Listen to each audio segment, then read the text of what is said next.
Graça, paz e misericórdia da parte de nosso Senhor Jesus Cristo. Bem-vindo a você que nos acompanha aqui neste canal para mais uma Escola Bíblica Dominical. Estaremos comentando a lição de número 10 deste desse segundo trimestre do ano de 2022. A lição de número 10, estamos chegando no final de mais um trimestre, chegando na metade do ano de 2022. O assunto é: a nossa segurança vem de Deus. A nossa segurança vem de Deus. E o assunto da nossa lição, ele, apesar da nossa leitura em classe, ela ir até o versículo 27 do capítulo 6 do Evangelho segundo Mateus, de 19 a 27, no entanto, o assunto ele vai até o versículo 34, ele fecha todo o capítulo 6 do Sermão do Monte, aqui registrado em Mateus, nos capítulos 5, 6 e 7. Pois bem, a nossa lição ela está dividida em 3 pontos básicos, que o primeiro ponto está no tópico primeiro: a riqueza do céu e a riqueza na terra. Riqueza no céu e riqueza na terra. Esse é o primeiro ponto, o foco da lição inicial. E aqui nós estaremos discutindo estudando o versículo 19 e o 21, e depois o 22 e o 23, que vai falar o paralelo entre luz e treva, terra e céu, luz e trevas. É este ponto. Aí no tópico 2 está focado no versículo 24, Deus e Mamon, outro comparativo. E por fim, para concluir a nossa lição, os versículos 25, e ele estende-se até o versículo 34, onde estará sendo tratado sobre a ansiedade. Pois bem, dito isto, a nossa lição ela começa com o enfoque, a palavra-chave da nossa lição: ansiedade. Ansiedade. Estamos vivendo nesse mundo pós-moderno, nessa cultura pós-moderna, e esse tempo nosso é um tempo que tem gerado ansiedade nas pessoas. Estamos vivendo um período de ansiosidade, muita ansiedade nas pessoas, insegurança nas pessoas e uma busca desenfreada por valores, e é isso que estaremos tratando nesta lição. O pastor Osiel Gomes, na sua riqueza de comentário, ele traz aqui esse ponto, trazendo logo no ponto inicial, riqueza do céu e a riqueza da terra. Aqui há muitas pessoas que confundem. Primeiramente, nós temos aí 2 mitos, que precisam ser enfrentados nessa lição. O primeiro mito é aquele que a pessoa, para chegar ao céu, ele não pode ser rico, ele tem que ser pobre. Se assim fosse, se isso fosse verdade, toda a humanidade, a maioria da humanidade já estaria salva simplesmente, porque a maioria é pobre, são pobres. Se fosse assim, os pobres já estariam nos céus. E nós sabemos que não é. O céu é ganho pelo sangue de Cristo, pela fé em Cristo Jesus, através do sacrifício vicário do nosso Senhor e Salvador Jesus Cristo. A fé em Cristo Jesus nos garante o céu. Agora, mas o tema da lição é esse: riqueza no céu e a riqueza da terra. E neste ponto nós vamos falar das ambições. Mas antes que nós entremos aqui nessa questão, nós precisamos ver o que diz lá, que é muito usado, a passagem do jovem rico. A passagem do jovem rico, que está em Mateus capítulo 19, a partir do versículo 16, que esse jovem ele correu ao encontro de Jesus e disse: mestre, que bem farei para conseguir a vida eterna? Ele fala isso no versículo 16. Versículo 17, respondeu Jesus: por que me perguntas a respeito do que é bom? Bom só há um. Se queres, porém, entrar na vida, guarda os mandamentos. Aí o Senhor fala assim: você está me chamando de bom? Bom como? Como homem ou como Deus? Ele: de fato eu sou bom, mas como Deus. Era esse o foco. Jesus queria pegar o jovem da terra e transportá-lo para uma visão celestial, transportá-lo da visão terrena para a visão celestial, da vida que finda aqui para uma vida eterna que não tem fim ao seu lado. Aí o Senhor, ele questiona. Aí quando o jovem pergunta: mas quais? No versículo 18, aí o Senhor vai dizendo para ele. O interessante é que Jesus conhece todas as coisas, E o Senhor Jesus então falou para aquele jovem exatamente o que ele fazia. Aí o Senhor Jesus responde para ele: não matarás, não cometerás adultério, não furtarás, não darás falso testemunho, honra teu pai e a tua mãe, amarás o teu próximo como a ti mesmo. O Senhor acrescenta 6 versículos aqui, 6 mandamentos, ou melhor dizendo, e apresenta para aquele moço. Aí quando o Senhor apresenta isso, ele diz o seguinte, ele todo cheio de si: tudo isso tenho guardado, que me falta ainda? Ele disse o Senhor. Mas lá em Marcos, eu acho interessante, como Marcos ele vai reproduzir isso aqui, o Senhor fala assim: ainda te falta uma coisa, ainda te falta uma coisa. E o que faltava a ele? O Senhor Jesus disse para ele: vende o que tens, dá aos pobres e terás um tesouro no céu. Quando o jovem rico ele é confrontado com esse detalhe, nós vamos ver que ele então o Senhor Jesus pega ele na própria astúcia, porque aquela atitude, aquele gesto de humildade não era humildade. Na verdade, ele fez um gesto para induzir o Senhor Jesus a erro, mas Deus não é induzido a erro por nossas posturas, por nossas palavras, por nossas atitudes, por nossas ações. Deus não se deixa levar por dissimulação humana, muito pelo contrário, o Senhor desfaz a dissimulação humana e expõe a hipocrisia diante de nós. No capítulo 10, segundo escreveu Marcos, o Senhor diz para ele fala: sabes os mandamentos. O Senhor repete aqui no versículo 19, e ele diz: mestre, no versículo 20, tudo isso tenho guardado desde a minha mocidade. E Jesus, olhando para ele, o amou e disse: falta-lhe uma coisa, vende tudo quanto tens, dá aos pobres, e terás um tesouro no céu, então vem e segue-me. Aqui nós vamos encontrar o divisor de águas na vida daquele moço. O divisor de águas na vida dele, porque até então ele era um cumpridor da lei, ele observava a lei, mas Paulo diz que pela lei ninguém poderá ser salvo, a lei era incapaz para salvar. E quando o Senhor fala aqui da riqueza do céu e da riqueza na terra, aquele jovem era rico, e logo após esse evento, o Senhor Jesus diz para os seus discípulos: quão difícil é um rico entrar no reino dos céus. É mais fácil um camelo passar pelo fundo de uma agulha do que um rico entrar no reino dos céus. Dá a impressão que Jesus condena a riqueza. E aqueles homens disseram para Jesus, seus discípulos: então ninguém pode salvar. Mas aí o Senhor Jesus disse: o que é impossível aos homens é possível a Deus. Em outras palavras, o pobre, o rico, o miserável, o rei, o príncipe, ninguém é capaz de salvar-se. Nós somos salvos pela bondade, pela graça, pela misericórdia de Deus. Somos salvos pela graça. É a graça de Deus é que nos salva. Então o Senhor fala aqui: o que era impossível aos homens é possível para Deus. Aí nós vamos ver na sequência que o Senhor ele vai entrar em Jericó. E quando ele entra em Jericó, tem um homem lá por nome Zaqueu. E esse Zaqueu era publicano, e esse Zaqueu era rico, e esse Zaqueu recebe Jesus em casa. E esse Zaqueu, de livre e espontânea vontade, ele diz: Senhor, eu resolvo dar metade do que possuo aos pobres, e se em alguma coisa eu tiver defraudado alguém, eu vou restituir 4 vezes mais, ou quadruplicadamente, para cada erro cometido. E o Senhor diz: a salvação veio a esta casa hoje, porque este também é filho de Abraão. O Filho do Homem veio buscar e salvar o que se havia perdido. O que nós vamos ver, o que os discípulos perguntou e disseram e arrazoaram que era impossível um rico ser salvo, agora, dentro de pouco tempo, na entrada em Jericó, eles percebem um rico sendo salvo pela graça de Jesus Cristo. Isso mostra que aonde está o nosso foco? O nosso foco é a terra ou é céu? É aí que mora o segredo. E aqui nós vamos, no primeiro ponto, está falando da riqueza no céu e da riqueza na terra. A riqueza na terra é uma coisa, a riqueza no céu é outra. Então nós temos que focar a riqueza nos céus.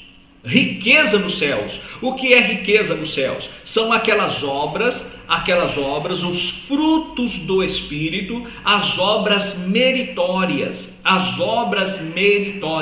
porque nem todas as obras são meritórias, nem todas as obras terão reflexo na vida eterna, mas há obras que terá reflexo na vida eterna. Quando nós olhamos para a primeira carta de Paulo a Timóteo, no capítulo 6, versículo 17 e o versículo 16, vai até o 19, 17, 18, 19, nós vamos ver que o Senhor, que ali Paulo, ele escrevendo a Timóteo, ele fala assim: diz aos ricos. E esses ricos que Paulo está se referindo é aos ricos, os cristãos, aqueles que criam em Cristo, os crentes da igreja, que eles não se apegassem à riqueza daqui, mas que eles repartissem, que eles usassem aquela riqueza para ajudar aqueles que necessitavam, e assim eles estariam angariando para si um tesouro no céu através das suas obras.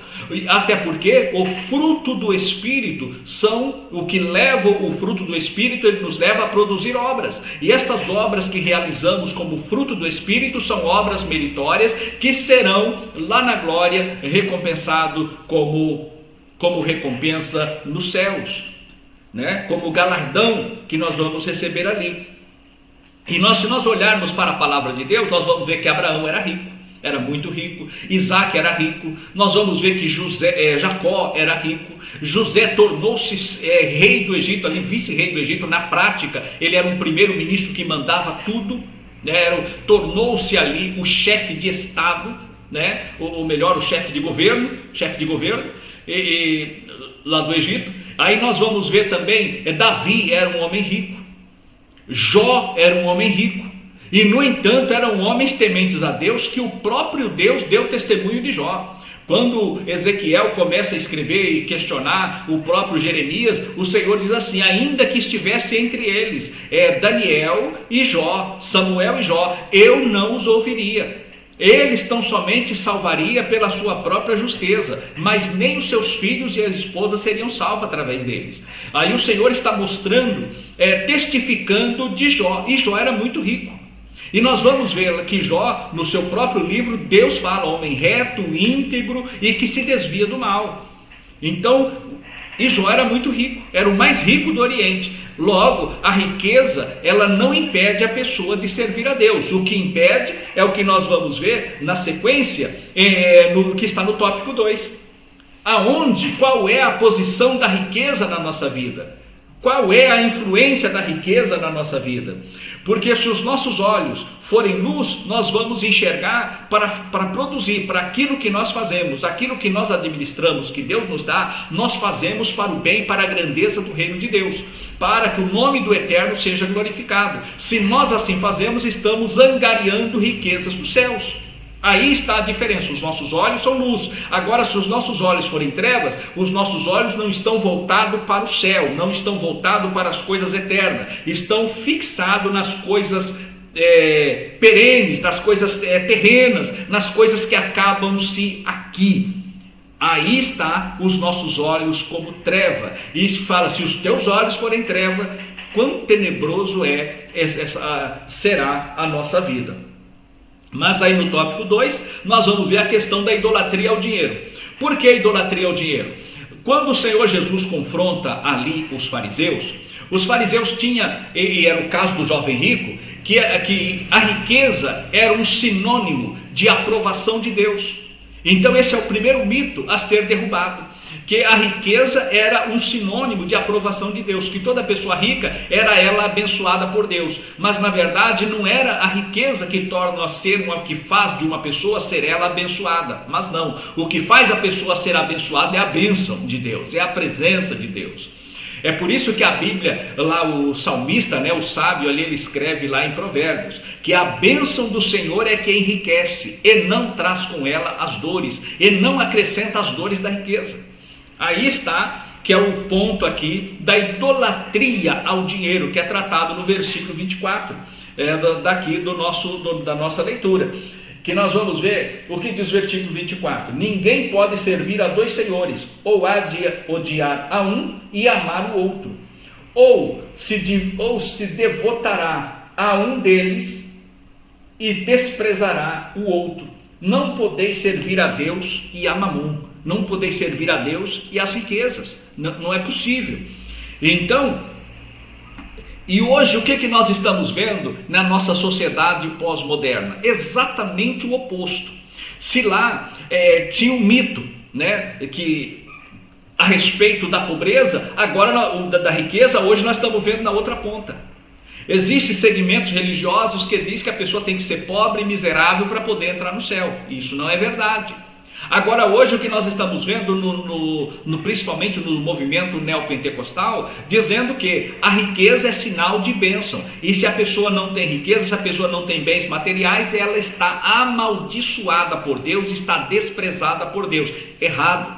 Não é isso. A palavra de Deus, ela não é uma coisa com a outra. A questão da ambição. Uns falam, mas nós somos, o crente, ele não pode ser ambicioso. Sim, ambicioso pelas coisas dos céus. Ambicioso por aquilo que vai me render dividendos, que vai render a mim recompensa na vida eterna. É isso que eu estou querendo e buscando para mim, e não somente aqui na terra. Mas hoje as pessoas têm servido a Mamon, feito do dinheiro o seu Deus. E a Bíblia diz que o dinheiro é a raiz dos males. É uma das raízes dos males, dos grandes males é o dinheiro. O dinheiro tem separado família, o dinheiro tem matado, o dinheiro tem destruído, o dinheiro tem provocado guerras, o dinheiro tem matado pessoas. Por causa do dinheiro, as pessoas não importa quantas pessoas morrem, o importante é quanto dividendo as mortes resultarão nos cofres de alguns. É isso que nós estamos vivendo, é esta realidade que nós estamos vivendo hoje.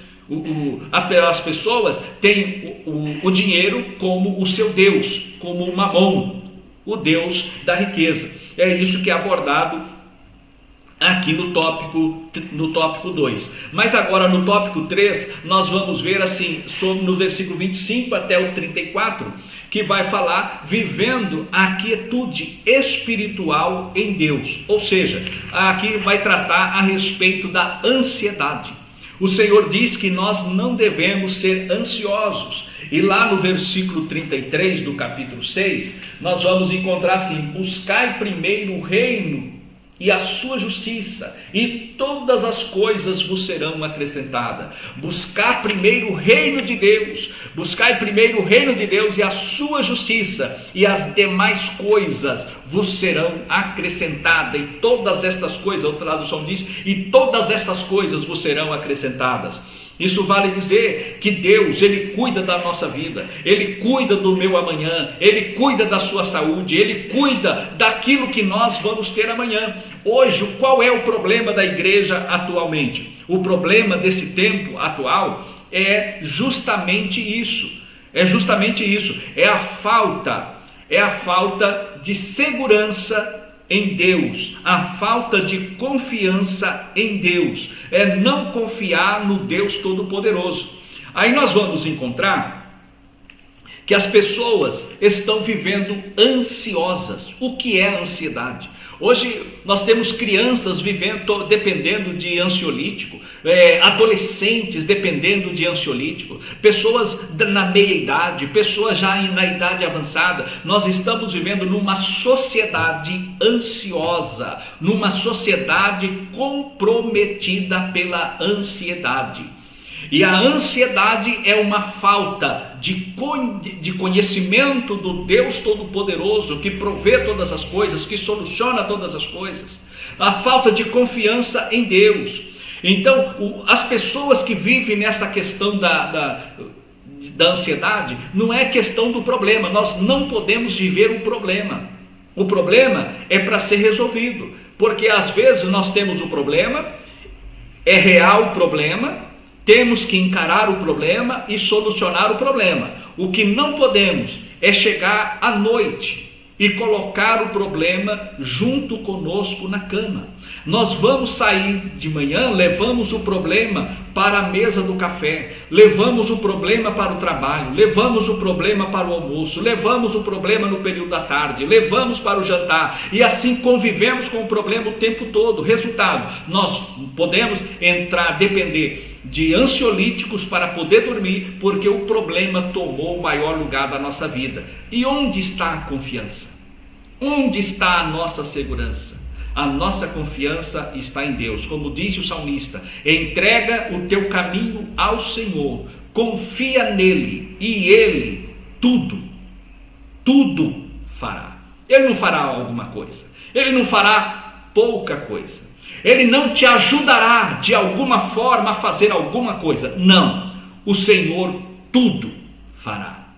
Entrega o teu caminho ao Senhor, confia nele e ele tudo fará. Esta é a mensagem desta escola, desta lição no dia de hoje.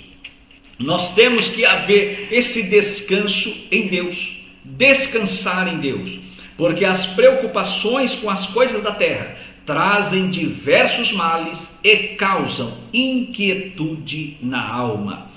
E para fechar aqui a nossa lição, nós vamos ver aqui na conclusão: os filhos de Deus devem estar conscientes de que toda boa dádiva e todo dom perfeito vem do alto, descendo do Pai. Somos abençoados pelo Senhor com os nossos bens, mas nossos corações não estão nas riquezas deste mundo. Não amemos o dinheiro, mas usemos todos os nossos recursos para a expansão do reino de Deus. Quando há um cortejo fúnebre, não se há uma mudança, um caminhão de mudança levando os bens para sepultar junto com o defunto. Não, ele vai só. Por mais belo, por mais bonito que seja aquela urna mortuária, aquele caixão, será lançado na cova, e o que está dentro voltará ao pó. O que sobrevive é a alma. Daí a importância de termos os nossos tesouros no céu e não aqui na terra. Amém.